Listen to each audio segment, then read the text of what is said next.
آؤ تذکرہ امام حسین میں کربلا کے بعد کیا ہوا۔ جب سارے شہید ہو گئے، ان کی لاشوں پر گھوڑے دوڑائے گئے، تو جو لوگ قریب آبادیوں کے لوگ تھے وہ آئے، ان لاشوں کو سمیٹا، کتنوں کو تو انہوں نے دفن کیا اور مولا حسین کو دفن کیا۔ اب بیویاں خیمے میں تھیں، قیدی بنائی گئیں۔ سیدہ زینب فاطمہ زہرا کی سگی بیٹی ہیں، حسین ابن علی کی سگی بہن ہیں، زوجات امام حسین ہیں، بی بی سکینہ ہیں۔ اس خیمے میں چند عورتیں رہ گئیں اور بیمار زین العابدین ہیں۔ یزیدی لشکر کی طرف سے لوگ آئے اور کہا کہ اپنے ہاتھ آگے بڑھاؤ۔ ہاتھ آگے بڑھائے گئے تو ان کو ہتھکڑیاں ڈال دی گئیں۔ رسول اللہ کے گھر والوں کو ہتھکڑیاں ڈال کر باہر نکالا گیا، خیمے اجاڑ دیے گئے۔ بعض روایات یہ بتاتی ہیں کہ خیموں میں آگ لگا دی گئی۔ جب خیمے جل گئے، شام کا وقت تھا، مغرب کے بعد یہ لٹا ہوا تاخت و تاراج قافلہ کوفہ کی طرف جا رہا تھا۔ کربلا سے اب یہ کوفہ جا رہے تھے، لیکن ظالموں نے جتنے شہید ہوئے تھے ان کے سر سنبھال کر رکھے تھے۔ امام حسین ابن علی کا سر لے لیا، عباس علمبردار کا سر لے لیا، اور علی اکبر امام قاسم کے سر کاٹ کر لے لیے۔ سارے سروں کو انہوں نے، اس لیے کہ اس وقت ثبوت پیش کرنے کے لیے سر دکھانے پڑتے تھے کہ ہم نے ان کا قتل کیا ہے۔ اب سروں کو انہوں نے نیزوں میں ڈال دیا اور سروں کو لے کر نیزوں سے چلنے لگے۔ یہ سفر ان کا شروع ہوا، کوفہ کی طرف چلے۔ کیا ہے، ایک بڑی بات مجھے یاد آتی ہے۔ مولا حسین کی ایک کنیز تھی جس کا نام بی بی شیرین بتایا گیا ہے۔ وہ سیدہ فاطمہ زہرا رضی اللہ تعالیٰ عنہ کی بھی خدمت کر چکی ہیں۔ بی بی شیرین، اس کو حضرت امام حسین نے آزاد کر دیا تھا۔ وہ کہتی تھی کہ میں آزاد نہیں ہونا چاہتی ہوں۔ کہا تھا کہ تو بڑھاپے کو پہنچ چکی ہے، تجھے ہم نے آزاد کر دیا۔ اور اس کے بعد مولا حسین نے جب یہ مدینہ طیبہ میں تھے، بی بی شیرین کو کہا تھا کہ تو آزاد ہے، جا۔ بہت سارا مال دیا تھا اور جمع کر کے کہا تھا کہ تو چلی جا، اپنی بقیہ زندگی آرام سے گزار۔ تو کہتی ہے ایک شرط ہے میری، میں اس شرط پر جاؤں گی۔ امام حسین ابن علی نے پوچھا کہ ہم نے تجھے کسی چیز سے روکا نہیں، منع نہیں کیا، کیا چیز تو چاہتی ہے؟ بی بی شیرین نے کہا تھا کہ مولا حسین، بس چاہتی ہوں کہ میں گھر بنا لوں، گھر میں رہوں، ایک بار آپ اپنے قدم رکھ دینا، ہم غریبوں کے گھر پر ایک بار آپ تشریف لے آئیں، میری وہ معراج ہو جائے گی۔ امام حسین نے کہا بس اتنی سی بات، ہم تو غریبوں کے گھر روز جانا پسند کرتے ہیں، ہم روز جانا پسند کریں، جا ٹھیک ہے تیرے گھر ہم آئیں گے۔ اور بی بی شیرین نے کہا نہیں مولا، میری ایک درخواست یہ ہے کہ آپ اپنے خاندان کے ساتھ آئیں گے، اپنے شہزادوں شہزادیوں عورتوں کے ساتھ آئیں گے۔ مولا حسین نے ساری عورتوں سے کہا دیکھو بی بی شیرین کہتی ہے اس کے گھر دعوت ہے، ہم سب آئیں گے۔ اور اس کو بطور مسکراتے ہوئے آپ نے فرمایا بی بی شیرین، ایسا نہ ہو کہ ہم آئیں اور تو پہچان ہی نہ سکے، ایسا نہ ہو کہ تو پہچان ہی نہ سکے۔ قدموں میں گر گئی، کہا کہ میں آپ کے گھر کی کھائی ہوئی، میں آپ کی پروردہ، کبھی آپ کو نہ پہچانوں، ایسا کیسے ہو سکتا ہے؟ وہ خاتون گئی، کوفہ کے قریب ایک چھوٹی سی بستی میں گھر بنایا، بڑا اچھا سا گھر بنایا، اور اس کی بستی والے بھی اس کی بڑی عزت کرتے تھے کہ یہ فاطمہ کے گھر کام کی ہوئی عورت ہے، حسین ابن علی کے گھر کام کی ہوئی عورت ہے۔ وہ ہر گھر میں جاتی تھی، بستی والوں سے کہتی تھی لوگوں دیکھنا میں نے گھر بنایا اور پیغام بھیج دیا ہے، فاطمہ کے لاڈلے شہزادہ رسول امام حسین نے مجھے وعدہ کیا ہے ایک بار وہ میرے گھر تشریف لائیں گے۔ بستی والے کہتے تھے کیا تیری قسمت ہے کہ تیرے گھر مولا حسین آنے کی بات کر چکے ہیں، رسول اللہ کا شہزادہ تیرے گھر آئے گا۔ سب اس کی گاؤں میں بڑی عزت تھی، لوگ کہتے تھے کہ اس کی بات پر حسین آنے والے ہیں۔ ایک بار جیسے ہی بی بی شیرین کو خبر ہوئی کہ امام حسین مدینہ سے مکہ نکل چکے ہیں اور مکہ سے کوفہ آنے والے ہیں، جیسے ہی یہ خبر ملی تو اس نے پیغام بھجوایا اور پھر اپنے گھر کو رنگ و روغن کرنا شروع کر دیا اور کمرے سجائے کہ مولا حسین کا قافلہ آ رہا ہے اور کوفہ جانے والے ہیں اور میرے گھر پر ٹھہریں گے۔ جنگ کی کوئی خبر ہی نہیں تھی۔ گاؤں والوں کو جیسی اطلاع ہوئی، گاؤں کے سارے لوگ اس کے ساتھ مل گئے۔ پورے گاؤں میں سارے لوگ گھروں کی تیاریاں کر رہے تھے اور سب لوگ روز انتظار کرتے. بی بی شیریں پہاڑ کے ایک چوٹی پر صبح سے شام تک بیٹھتی، ہر آنے جانے والے قافلے والے کو دیکھتی، جو مکہ سے کوفہ کے لیے آ رہا ہے جا رہا ہے دیکھتی، انتظار کرتی. اس میں امام حسین اپنے گھر والوں کے ساتھ آنے والے نہیں آئے. کئی دن گزر گئے اور اسی زمانے میں ایک رات ایسی آئی کہ اس کے گھر ایک عورت آئی. کہا بی بی شیریں اٹھو جلدی. کہا کیا؟ کہ حاکم بصرہ ابن زیاد کا لشکر بہت بڑا لشکر ہے اور وہ لشکر باہر آیا ہوا ہے، تیرا بڑا گھر ہے، وہ چاہتے ہیں کہ آج کی رات تیرے گھر میں گزارے. کہا کون لوگ ہیں، کیوں آئے ہیں؟ کہا سنا ہے کہ ایک باغی نے بغاوت کی تھی اور اس کا سر کچل دیا گیا، اسے مار کر کے اس کا سر لایا گیا ہے اور اسی کو دمشق امیر المومنین یزید کے پاس لے جایا جا رہا ہے. بی بی شیریں نے کہا پتہ نہیں کون سا باغی تھا، کس نے بغاوت کی تھی، کس سے جنگ ہوئی تھی، خبر نہیں ہے. بہرحال اگر حاکم کا قافلہ گھر کے دروازے پر کھڑا ہے تو میں دروازہ کھول دیتی ہوں. دروازہ اس نے کھولا. بہت سارے رات کا وقت ہے، شہزادوں کے سر نیزوں پر لٹکے ہوئے ہیں. حسین ابن علی کا چہرہ دھول میں اٹا ہوا تھا، زلفیں چہرے پر آئی ہوئی تھیں، بیبیاں سب باندی بنا کر لائی گئی تھیں اور سب جکڑی ہوئی تھیں، چہرے ان کے بالوں سے ڈھاکے ہوئے تھے. اس خاتون نے دیکھا اور کہا ہائے ہائے افسوس، قیدی آئے ہیں میرے گھر. مولا حسین کہتے تھے قیدیوں کے ساتھ اچھا سلوک کیا جائے، قیدیوں کے ساتھ اچھا سلوک کیا جائے. اس نے اپنے گھر میں اندر داخل کیا، جو حاکم جو اس کے سپہ سالار تھے ان سب کو اندر بلایا، رات گزارنے کا مقام دیا، جگہ دیا اور یہ بیویوں کو صحن کے باہر ہی چھوڑ دیا گیا، ان کو اندر نہیں لایا گیا. اور اس خاتون نے کہا ان قیدیوں کو بھی تو لاؤ، میرا گھر کافی بڑا ہے، میں اندر سلا لوں گی. اسے اب تک یہ خبر نہیں تھی یہ لٹا ہوا قافلہ ہے کس کا، آخر یہ لٹا ہوا قافلہ کس کا آیا ہے. رات کے وقت اس نے کھانا بنایا، سارے فوجیوں نے کھانا کھا لیا تو بی بی سے کہا ان قیدیوں کو کھانا مت دینا، وہ کھانے کے مستحق نہیں ہیں. اس نے چلا کر کے کہا دیکھو ہمارا دستور یہ ہے کہ میں فاطمہ کے گھر کام کر چکی ہوں، وہاں فاقے تو رکھتے تھے لوگ، گھر میں فاقہ تو ہوتا تھا لیکن باہر آنے والے مہمان کو بھوکا نہیں رکھا جاتا، وہ چاہے قیدی ہوں باغی ہوں جس طرح کے ہوں، مجھ سے جو بن سکے گا میں کھلاؤں گی. اس نے کھانے بنائے اور اس کے بعد لے کر کے آئی اور اس کے بعد کھانا جب سیدہ بی بی زینب کے پاس رکھا تو بی بی زینب نے اپنے دونوں ہاتھ دکھائے جو پیچھے بندھے ہوئے تھے. اس خاتون نے بی بی شیریں نے کھولا اور ان کے بالوں سے چہرہ ڈھکا ہوا تھا اور اس نے کھانا پروسا کہ کھا لو بیویوں کھا لو. تو بی بی زینب نے پکار کر کے اپنے بھائی کا نام لیا، یا حسین ابن علی. تو بی بی شیریں چونک اٹھی، یہ نام تو کیوں لے رہی ہے؟ یہ نام تو میرے آقا کا ہے جس کی میں باندھی تھی، میں خدمت گزار تھی، یہ نام تو کیوں لے رہی ہے؟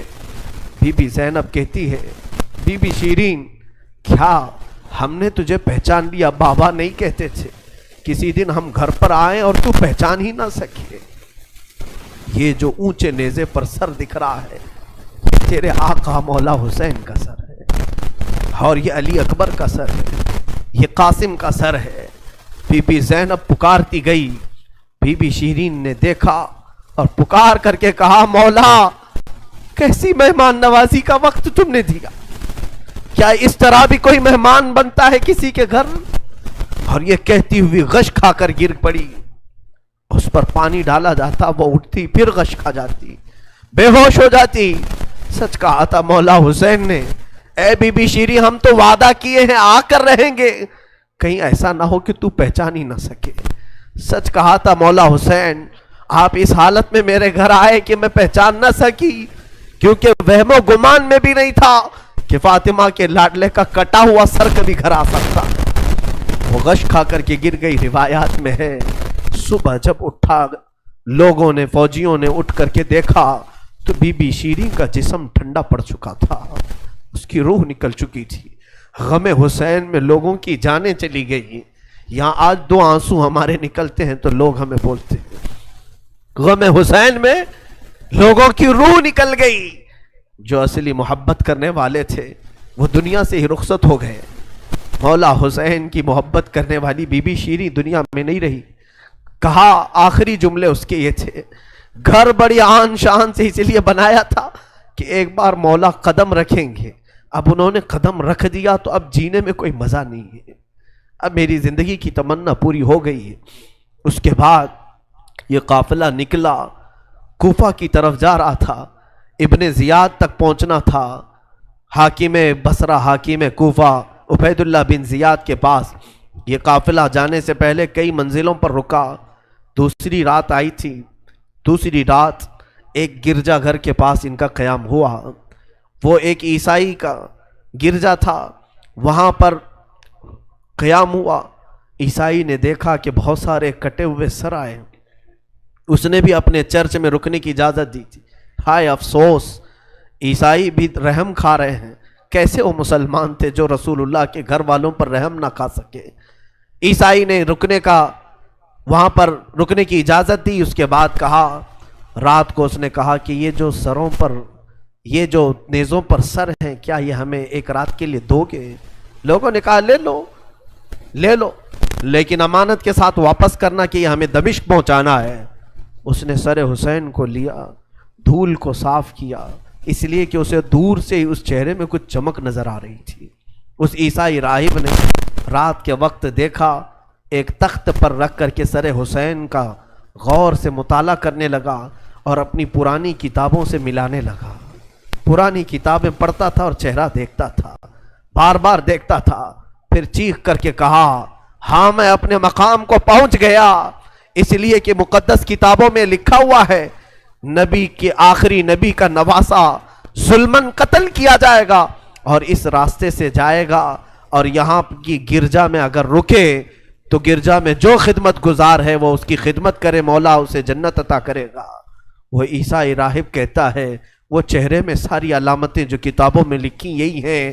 وہ ایمان لے آیا، کلمہ طیبہ پڑھا، اسلام قبول کیا. رات میں اس کی دنیا بدل گئی. میرے عزیزو، اسی کو کہا جاتا ہے اسلام زندہ ہوتا ہے ہر کربلا کے بعد. حسین کے انتقال کے بعد بھی اسلام پھیل رہا، ایمان دوسروں کو بانٹ رہے ہیں. صبح تک اس گرجا میں رکے، پھر دن پورا گزارے اور شام کے وقت ٹھنڈے وقت میں کوچ کرنے کا ارادہ کیا. اور سر امام حسین جو ان لوگوں نے نیزے پر لیا تھا اس کو ایک جگہ گاڑ دیا، اور اس کے بعد اپنے پانی وغیرہ کے استعمال کے بعد قافلے کو کوچ کرنے کا حکم دیا.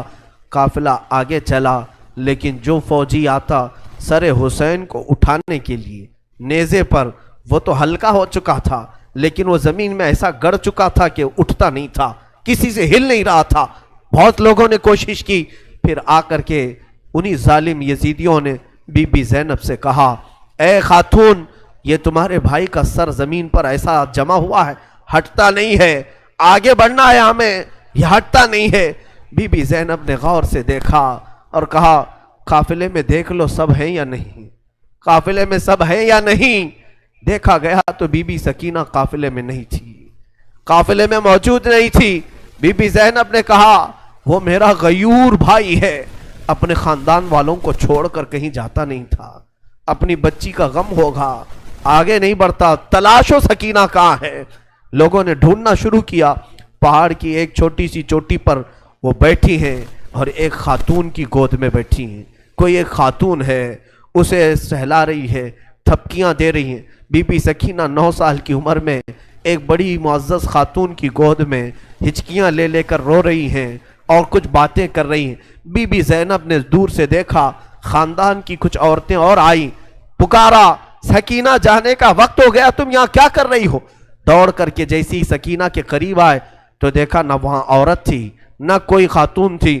سکینہ کو اٹھایا، کیا کر رہی تھی تم یہاں، کیسے آئی، کون عورت کس سے بات کر رہی تھی؟ سکینہ نے کہا، میں جانتی نہیں تھی، یہاں حاجت کے لیے آئی تھی، اچانک ایک خاتون نمودار ہوئی، اس نے مجھے گود میں اٹھایا، بوسے دینا شروع کیا، میرا ماتھا چوما. میں نے پوچھا کہ تو کون ہے؟ تو اس نے کہا، اے بچی تو نہیں جانتی، میں تیری دادی فاطمہ الزہرا ہوں، میں فاطمہ الزہرا ہوں، رسول اللہ کی شہزادی ہوں. میں اپنی دادی کے گود میں سو گئی، بڑا نرم گود تھا، بڑی ان کی نازک ہاتھ تھے اور وہ مجھے سہلا رہی تھی اور مجھ سے پوچھ رہی تھی کہ کیسے کربلا میں کیا کیا ہوا سنا بچی. میں علی اصغر کی شہادت دادی کو سنا رہی تھی. علی اکبر کیسے قتل ہوئے دادی کو سنا رہی تھی. ان کے آنسو بہتے تھے اور میرے جسم پر گرتے تھے اور میں نے کربلا کی ساری داستان اماں فاطمہ کو سنا رہی تھی. سیدہ زینب کی چیخ نکل پڑی کہ ماں فاطمہ اب بھی بے قرار ہے. اس لیے کہ حضرت امام مسلم فرماتے ہیں، ایک بڑے بزرگ ہیں تابعی ہیں، کہتے ہیں میں نے خواب میں دیکھا ایک بوڑھی خاتون کو. کربلا کا یہ منظر جو تھا 10ویں محرم کو ہوا. 9 محرم کو خواب دیکھیں یا عاشورہ کی رات کو انہوں نے خواب دیکھا. کہتے ہیں ایک بوڑھی عورت ہے، بڑی عمر والی عورت ہے، جبہ اس کے سر پر پڑا ہوا ہے، جھاڑو لے کر میدان جھاڑ رہی ہے. پورا میدان جھاڑا تو یہ امام مسلم فرماتے ہیں میں نے دور سے پکار کر کے کہا بی بی کون ہو آپ، یہ میدان کیوں جھاڑ رہی ہو؟ انہوں نے پلٹے بغیر کہا اے شخص میں رسول اللہ کی بیٹی فاطمہ الزہرا ہوں، یہ میدان کربلا ہے، میں یہاں جھاڑ رہی ہوں اس لیے کہ کل میرا لاڈلا یہاں گرنے والا ہے، کہیں کوئی نوکیلی کنکر اس کے جسم میں نہ چبھ جائے. مجھے درد ہوگا اگر حسین کو کوئی زمین کی کنکریاں چبھیں، میں صاف تو کر لوں. فاطمہ الزہرا کا غم ہم نہیں جان سکتے میرے عزیز، احساس نہیں کر سکو گے. غم کی داستانیں بڑی ہیں، بہت ہیں، واقعات سنانے کے لیے میرے پاس وقت نہیں ہے، میں سمیٹتا ہوں. عزیزان گرامی، یہ تاخت و تاراج قافلہ، یہ اسیران اہل بیت کوفہ پہنچے ابن زیاد کے محل میں. ابن زیاد نے دیکھا حسین ابن علی کو تانے مارنے لگا، کہا کہ تم نے بڑا غلط کیا، تم نے یزید کے خلاف خروج کیا، بغاوت کیا، اور اس کے بعد بہت ساری بے حرمتی کرنے کے بعد اس قافلے کو اس نے دمشق روانہ کیا. دمشق ملک شام کی راجدھانی آج بھی ملک شام میں، جس کو انگلش میں دمسکس کہا جاتا ہے، دمشق ہے وہ اصل. دمشق میں جب یہ قافلہ پہنچنے لگا وہاں کے حالات الگ تھے. بازار شام پر لعنت ہو، بازار شام پر کا برا ہو. وہاں شام کا بازار سجایا گیا تھا، گھر گھر وہاں سجائے گئے تھے اور لوگوں میں یہ جشن کا ماحول تھا کہ آج باغیوں کے سر لائے جا رہے ہیں اور قیدیوں کو جکڑ کر کے ملک شام خلیفہ وقت یزید کے دربار میں پیش کیا جا رہا ہے. لوگ چھتوں پر چڑھ چکے تھے یہ منظر دیکھنے کے لیے. یہ علم جو اٹھا کر کے آ رہے تھے لوگ قافلے یزید میں، یزیدی لشکر جو کوفہ سے دمشق داخل ہو رہا تھا، دمشق کے دروازے پر یہ قافلہ پہنچا ہے. سر امام حسین کو نیزے پر لے کر، علی اکبر، امام قاسم، عباس کا سر لے کر یہ لوگ پہنچے ہوئے ہیں. ابھی ملک شام کے بازار میں دیکھا اچانک طبلے بجنا شروع ہو گئے، ڈھولوں کی آوازیں بلند ہو گئی، باجے شروع ہو گئے اور بہت زیادہ بانسریاں بجنے لگیں. اور اس جشن کے ماحول میں اس قافلے کو لایا جا رہا ہے. آگے لوگ ناچتے ہوئے جا رہے ہیں، کھیلتے ہوئے جا رہے ہیں کہ فتح مبین یزید کا اچھا ہو. جے جے کار لگ رہی تھی. خاندان اہل بیت کو قیدی بنا کر کے لایا گیا ہے.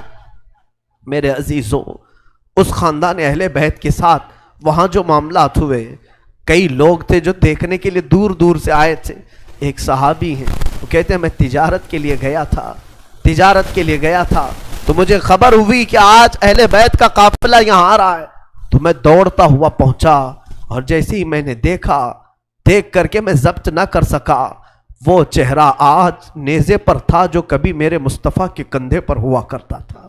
وہ صحابی کہتے ہیں ان کے لبوں پر میرے آقا اپنے ہونٹ رکھا کرتے تھے، ان کی گردن کو سونگھا کرتے تھے.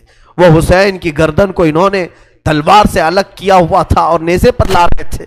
وہ صحابی دوڑتے ہوئے آئے، کہا میری زندگی کا برا ہو میں حسین کا ساتھ نہیں دے سکا، میں حیدر کے گھر والوں کا ساتھ نہیں دے سکا. بچیاں تھیں جو قیدی بنا کر لائی گئی تھیں. دوڑ کر کے وہ صحابی آئے اور بی بی سکینہ کے پاس آئے. ننھی سی 9 سال کی عمر کی بچی بھی قیدی بن کر آئی. دوڑ کر کے ساتھ قریب آئے، پوچھا کہ بچی میں تمہارے غم میں برابر کا شریک ہوں، میں بھی تمہارے غم میں ساتھ ہوں، اہل بیت کا میں وفادار ہوں. انہوں نے توجہ نہیں کی، اس لیے کہ بی بی سکینہ کہتی ہیں ہم تو دنیا سے مایوس ہو چکے تھے، ہم نے کٹنے کے وقت کسی کو آتے ہوئے نہیں دیکھا، اب تماشا دیکھنے کے لیے بہت سارے لوگ آتے ہیں، توجہ نہیں کی. اس صحابی رسول نے آگے بڑھ کر کہا کہ اے سکینہ میں تجھے جانتا ہوں، تو حسین کی بیٹی ہے، تو فاطمہ کی لاڈلی ہے، تو شیر خدا کے گھر کی شہزادی، بتا کوئی حاجت ہو، کچھ کھانا پانی کوئی چیز۔ اللہ اللہ، یہ بھوکے اور پیاسوں نے کبھی کھانا کسی سے نہیں مانگا۔ پوری داستان کربلا سننا، کبھی انہوں نے روٹی نہیں مانگا، ہاں پانی ضرور مانگا ہے۔ پانی مانگنا انسانیت کے لیے عیب نہیں، روٹی مانگنا محتاجی کی علامت ہو سکتی ہے۔ بی بی سکینہ نے کہا کہ بڑی حاجتیں پوچھ رہے ہو، کیا میری حاجت پوری کرو گے؟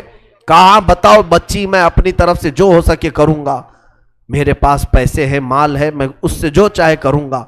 بی بی سکینہ نے صرف ایک درخواست کی کہ میرے نانا کے صحابی، بس اتنا کام کر لو کہ یہ جو اونچے نیزے پر میرے بابا کا سر ہے، حسین ابن علی کا، اس سر کو تھوڑا آگے بڑھا دو، یہ جو جلوس میں جا رہا ہے آگے بڑھا دو۔ ہمارے گھر کی بچیاں غور سے سنیں، میرے گھر کی عورتیں کان کھول کر کے سنو، 9 سال کی بچی کیا خواہش ظاہر کر رہی ہے۔ کہا اگر وہ نہیں بڑھتے ہیں تو انہیں پیسے دے، وہ انعام دے کر آگے بڑھاؤ۔ اس صحابی نے پوچھا کہ اس سر کو تمہارے قریب رہنا اچھا ہے، تمہارے قریب رہنا اچھا ہے، آگے کیوں بڑھانا چاہتی ہو؟ بی بی سکینہ نے کہا اس لیے کہ لوگوں کا جلوس بابا سر کو دیکھنے کے لیے آ رہا ہے، اور سارے دیکھنے قیدی بنا کر کے لائے گئے تھے۔ بیمار زین العابدین حسین ابن علی رضی اللہ تعالیٰ عنہ کے شہزادے، وہ قیدی بنا کر لائے گئے تھے۔ ایک صحابی وہاں پر حاضر ہوئے، کہا کہ کوئی حاجت ہو تو بیان فرمائیں، ہم آپ کے غم میں شریک ہیں۔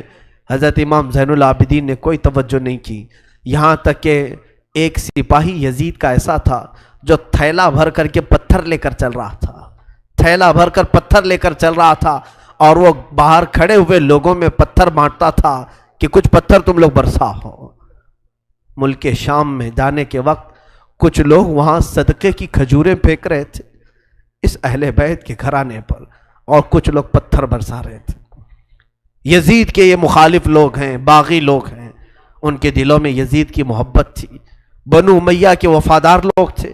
اس قافلے پر کچھ لوگوں نے پتھر برسائے، وہ قافلہ اب اور کتنے زخم اٹھاتا، اب ان کو چھوڑا کیا تھا، لوگوں نے سارے زخم تو دے دیے تھے۔ امام زین العابدین نے اس صحابی سے کہا کہ دیکھو یہ پتھر برسا رہے ہم پر۔ اس صحابی نے تلوار کھینچ لی اور اس کو قتل کرنے کا ارادہ کیا، آپ نے منع کیا، رک جاؤ رک جاؤ، اس لیے کہ بہت سارے قتل میں نے اپنے بابا کے دیکھے، اور وہاں کوئی بھی اپنی تلوار لے کر ہمارے مدد کے لیے نہیں آ سکا۔ امام زین العابدین کا یہ لٹا ہوا قافلہ یزید کے دربار میں لایا گیا، اور سر امام حسین کو ایک تشت میں رکھ کر پیش کیا گیا۔ یزید اپنے ہاتھ میں چھڑی لے کر مولا حسین کے لبوں پر مارتا تھا اور کہتا تھا حسین تمہاری جوانی ختم ہو گئی، کاش تم میری بیعت کر لیتے تو تم زندگی سے ہاتھ نہیں دھوتے، اور کبھی میں نہیں چاہتا کہ تمہارا قتل ہو جائے۔ اس نے جھوٹے الفاظ میں لوگوں کو اس طرح ورغلایا۔ سیدہ زینب نے وہاں پر ایک جرأت مندانہ خطبہ دیا تھا، مولا حسین کی سگی بہن یزید کے دربار میں خطبہ دی تھی، اور اس کے بعد پھر یہ اسیران اہل بیت کو یہاں ملک شام میں چند دن ٹھہرایا گیا اور آزاد کیا گیا، مدینہ طیبہ کے لیے رخصت کرنے کا حکم ہوا۔ یہ لٹا ہوا قافلہ مدینہ آیا۔ اللہ اللہ، مدینے کو جب یہ لوگ پہنچے، اہل مدینہ کہتے ہم کو وہ شہادت کی خبر پہلے سے مل گئی تھی، کربلا میں مولا حسین کا قتل ہو چکا ہے، خاندان اہل بیت کے ساتھ برا سلوک ہوا ہے۔ پورا مدینہ سرحد پر آ کر کھڑا ہو گیا تھا، مدینے کے باہر انتظار میں۔ وہاں ننھی سی سغرا بھی تھی، مولا حسین کے کچھ گھر والے بھی تھے، وہ انتظار میں تھے۔ جیسے ہی لوگ مدینہ طیبہ میں داخل ہونے لگے، بیویوں کو دیکھ کر مدینے والے چیخ پڑے، سارے مدینے والے زاروں قطار رونے لگے۔ سیدھا یہ قافلہ آیا بارگاہ رسول میں، مصطفیٰ صلی اللہ علیہ وسلم کی قبر انور کے پاس پہنچ گیا، اور پھر بی بی زینب وہاں کھڑے ہو کر شروع سے لے کر اخیر تک کی داستان میرے آقا کو سنانے لگی۔ یا رسول اللہ، آپ کا دوش پر سوار ہونے والا شہزادہ، آپ کا محبوب نظر حسین بڑے زخموں سے چور چور تھا۔ یا رسول اللہ، وہ کربلا میں لاشیں اٹھاتا رہا، پیاسا رہا، بھوکا رہا۔ مدینے کے لوگ کہتے ہیں پورا مدینہ صرف زندگی میں 2 مرتبہ سب سے زیادہ رویا ہے، ایک اس وقت جب میرے آقا کی وفات ہوئی تھی، جب میرے آقا کی وفات ہوئی تھی، دوسرا اس وقت جب اہل بیت کا قافلہ مدینے میں لٹ کر داخل ہوا تھا، سارے غموں سے نڈھال تھے، ہر کوئی پریشان حال تھا۔ بی بی صغرا ننی سی تھی، 6 سال کی تھی، بار بار لپٹ کر کے بی بی زینب سے کہتی ہیں وہ ننھا بچہ کہاں ہے علی اصغر جس کے ساتھ میں کھیلتی تھی، وہ کہاں ہے، فلاں کہاں ہے۔ بچی کے دماغ میں جتنے یاد تھے سب کو پوچھا کرتی تھی۔ بی بی زینب کہتی ہیں ہر ایک کے جواب میں جب میں کہتی تھی وہ بھی انتقال کر گئے، وہ بھی انتقال کر گئے۔ بی بی صغرا پوچھتی تھی کیا کربلا میں موت سستے میں ملتی ہے؟ جہاں آپ لوگ گئے تھے موت بہت سستی ہے، اتنوں کو کیسے آپ نے موت کے گھاٹ اتار دیا؟ بی بی زینب کے پاس کوئی الفاظ نہیں تھے۔ امام زین العابدین کا زندگی بھر یہ حال تھا۔ اللہ اکبر، زین العابدین وہ تنہا شہزادے ہیں میرے مولا حسین کے جو پھر 95 ہجری تک باحیات رہے۔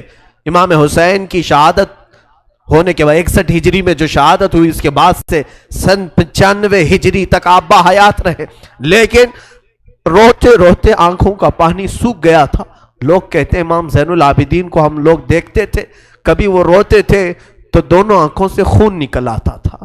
لوگ پوچھتے کہ مولا زین العابدین سجاد آپ اتنا کیوں روتے ہیں؟ کہتے ہیں کیا تم میری ہنسی کی تمنا رکھتے ہو؟ جس کے سامنے اس کے بھائیوں کو، اس کے گھر والوں کو، اس کے باپ کو کاٹا گیا ہے، اس کے گھر والوں کو کاٹا گیا ہے۔ امام زین العابدین کا حال یہ تھا کہ امام زین العابدین شہر میں جا رہے تھے اور قصاب گوشت بیچنے والا دکان میں بیٹھا ہے، گوشت بیچ رہا ہے۔ جیسے ہی وہ قریب آنے لگے اس نے جلدی سے گوشت کے اوپر چادر ڈال دی، گوشت چھپا دیا۔ لوگ جو گوشت خریدنے والے کھڑے تھے انہوں نے پوچھا کہ بندے تو کیوں گوشت چھپا رہا ہے؟ کہا زین العابدین آ رہے ہیں، وہ ابھی یہاں کھڑے ہوں گے اور گوشت دیکھ کر کے رونا شروع کر دیتے ہیں، گوشت دیکھ کر کے رونا شروع کرتے۔ کہا ایسا کیوں کرتے ہیں؟ کہتے ہیں جب بھی وہ میری دکان کے پاس یہ کچا گوشت دیکھتے ہیں تو کہتے ہیں کہ میرے بھائیوں کا گوشت ایسے ہی کاٹا گیا تھا اور ادھیڑا گیا تھا۔ زندگی بھر وہ گوشت کی دکان کے پاس کھڑے ہوتے تو ان کی آنکھیں بہہ جاتی۔ اور اس کے بعد ایک روایت یہ بھی ملتی ہے کہ قربانی کے دن تھے، مولا زین العابدین ایک جگہ سے گزر رہے ہیں، ایک قصائی بکرے کو لٹایا ہے اور جلدی سے اس پر چھری چلائی جا رہی تھی۔ امام زین العابدین دور سے کھڑے ہو گئے، کہا اے قصائی تو نے بکرے کو لٹایا، پانی پلایا کہ نہیں پلایا؟ وہ کھڑا ہوا، کہا اے امام زین العابدین ہم مسلمان ہیں، جانوروں کو کاٹتے ہیں تو پہلے پانی پلا کے کاٹتے ہیں۔ امام زین العابدین نے کربلا کی طرف منہ کیا، کہا مولا حسین مسلمان جانوروں کو پانی پلا کے کاٹتے ہیں، جانوروں کو پانی پلا کے کاٹتے ہیں، مگر اہل بیت کے کسی شہزادے کو ایک گھونٹ بھی پانی نہیں پلایا گیا اور انہیں ویسی ہی پیاسا شہید کیا گیا ہے، پیاسا کاٹا گیا ہے۔ امام زین العابدین کی پوری زندگی ایک ایک چیز کو دیکھتے تو رونے لگ جاتے تھے کہ کربلا میں یہ چیز نہیں تھی، یہ چیز نہیں تھی۔ ایک وقت ایسا بھی آیا، کوفہ کا گورنر ابن زیاد، یہ اب اس کے برے دن شروع ہو چکے تھے۔ میں پھر دوسری تقریر میں عرض کروں گا، ظہر کی اذان انشاءاللہ تقریر کے بعد ہوگی۔ آج سارا مجمع یہاں پر ہے اور انشاءاللہ بغیر نماز پڑھے ہم تو یہاں سے جائیں گے نہیں، اور اذان لوگوں کو جمع کرنے کے لیے ہوتی ہے، جو آلریڈی جمع ہیں پھر انہیں کیا جمع کیا جائے۔ اذان تو ہم دیں گے انشاءاللہ، صبر کریں۔ یہ وقت شہادت کا ہے، یہ وقت کربلا کی یاد کا ہے۔ مولا حسین کے یہ شہزادے امام زین العابدین رضی اللہ تعالیٰ، زندگی بھر آپ کے حالات یہ تھے کہ کبھی کچا گوشت دیکھیں تو رو پڑے، کسی جانور کو ذبح ہوتے دیکھیں تو رو پڑے۔ ایک بار امیر کوفہ ابن زیاد، اب امیر مختار نام کا ایک شخص جو بدلہ لینے کے لیے بعد میں اٹھ کھڑا ہوا، بعد میں کوفہ میں ایک ایسا شخص ظاہر ہوا جس کا نام مختار ثقفی تھا، اس نے اعلان کیا کہ میں قاتلان حسین کا بدلہ لوں گا، اور اس نے اٹھ کر کے کچھ اہل بیت سے محبت کرنے والوں کو اپنے قافلے میں جمع کیا، اور یہ قافلہ بڑھتا گیا یہاں تک کہ خون حسین کا بدلہ لینے کے لیے یزید کی موت کے بعد اس نے ہر ایک کو تلاشنا شروع کیا۔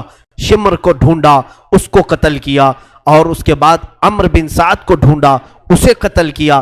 عبید اللہ بن زیاد جو کوفہ کا حاکم تھا، جو جڑ تھا اس فساد کا، اسے ڈھونڈا، اور اس کے بعد 22,000 کا جو لشکر تھا اس میں سے کسی ایک کو بھی اس نے زندہ نہیں چھوڑا، ایک کو بھی نہیں. جتنے وہاں شریک تھے سب کو قتل کیا، سب کو قتل کیا. اور 22,000 کو قتل کرنے کے بعد مختار ثقفی نے یہ اعلان کیا، ابھی میں نے حسین کی ایک انگلی کا بھی بدلہ نہیں لیا، میں حسین ابن علی کی ایک انگلی کا بھی بدلہ نہیں لیا.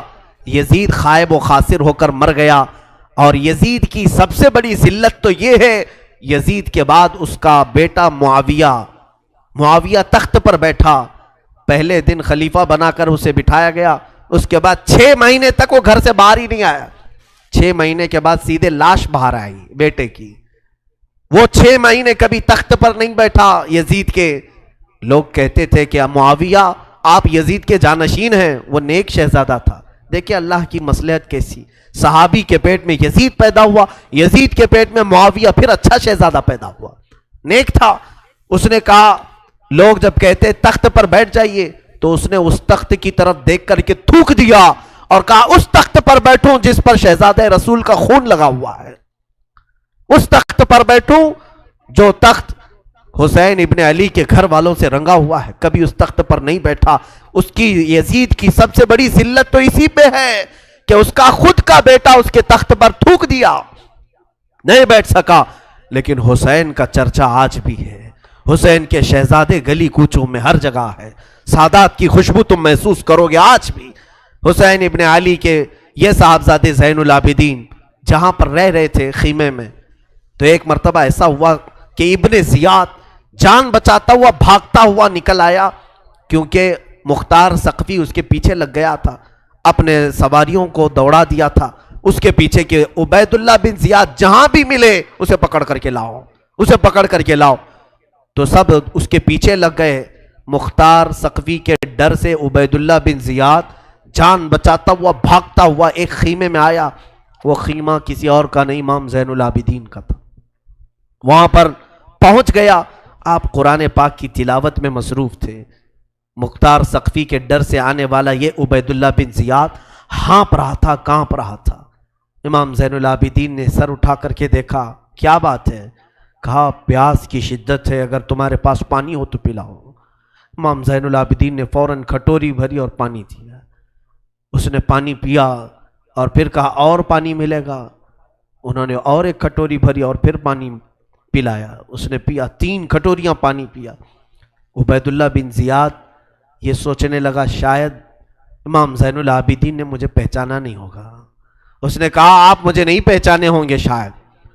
آپ نے چہرہ اٹھایا تو آنکھوں میں خون تھا، آنکھوں میں خون تھا. کہا اے ظالم، تجھے نہیں پہچانوں گا؟ تیری وجہ سے میرا پورا گھرانہ لٹ گیا، میرا پورا خاندان تو نے تباہ کیا، بھوکا اور پیاسا کربلا میں تڑپایا، تجھے نہیں پہچانوں گا؟ تو عبید اللہ بن زیاد بدبخت نہیں ہے؟ تو اس نے کہا جب آپ نے پہچانا تو پانی پلا رہے ہو. امام زین العابدین نے کہا جو تو نے ہمارے ساتھ سلوک کیا وہ تیری فطرت تھی، اور ہم نے جو سلوک کیا ہے یہ اہل بیت کی فطرت ہے، یہ اہل بیت کی شان ہے. ظالموں کے ساتھ بھی پانی پلانے کا سلوک. اسی لیے میرے عزیزو، آج اگر ہمیں کچھ آس ہے، امید ہے، تو رسول کے انہی شہزادوں سے کہ ہماری برائیاں 1000 ہوں گی، لیکن مجھے امید ہے کہ ان حسین ابن علی کے شہزادوں سے اگر قیامت کے دن ایک بار ہم کہہ دیں گے پانی، تو امید ہے کہ یہ اپنے نانا کے حوض کوثر سے ہمیں پانی ضرور پلائیں گے. تذکرہ کرو حسین کا، تذکرہ کرو اہل بیت کا اور علی کے شہزادوں کا. یقیناً حوض کوثر پر انہی کا قبضہ ہے. میرے آقا صلی اللہ تعالیٰ علیہ وسلم اپنے ہاتھ سے جسے چاہیں گے پانی پلائیں گے. ان کے گھر والوں کو ستا کر کے تم پانی قیامت کے دن کس منہ ہوگے، پیاس بجھاؤ گے. امام زین العابدین نے اس وقت بھی پانی پلایا. میرے عزیزوں، اس کے بعد ایسا نہیں کہ اسلام ختم ہو گیا. امیہ کی خلافت چلتی رہی. یزید کے بعد اس کا بیٹا معاویہ کے انتقال کے بعد پھر مروان حاکم بنا. مروان کی حکومت چلی. پھر اس کے بیٹے آئے تقریباً 90 ہجری تک، اور اس کے بعد 105 ہجری تک اسی امیہ خاندان نے خلافت کی باغڈور سنبھالی. اس کے بعد عباسی خلافت کا دور شروع ہوا. جو بنو عباس کہلائے وہ اہل بیت سے محبت کرنے والے تھے. اتنے زمانے تک بھی اہل بیت کے ساتھ برا سلوک ہوتا رہا. امیہ کے پورے جتنے خلفاء آئے انہوں نے اہل بیت کے ساتھ کوئی اچھا سلوک نہیں کیا. امام باقر کے ساتھ، امام جعفر صادق کے ساتھ، امام موسیٰ کاظم کو 12 سال تک قید میں رکھا گیا تھا، ان کو زہر پلایا گیا تھا، کوڑے مارے گئے تھے. یہ اماموں کے ساتھ برا سلوک تقریباً 100 سال تک چلتا رہا. اور ایسا نہیں، رسول کا گھرانہ آج بھی لٹانے پر قربان ہے. آج بھی اگر کوئی بات آ جائے تو دیکھنا رسول اللہ کی جو اصلی آل ہوں گے، اصلی اولاد ہوں گے، وہ قیادت کے لیے آگے بڑھیں گے اور اپنا سر بھی پیش کریں گے.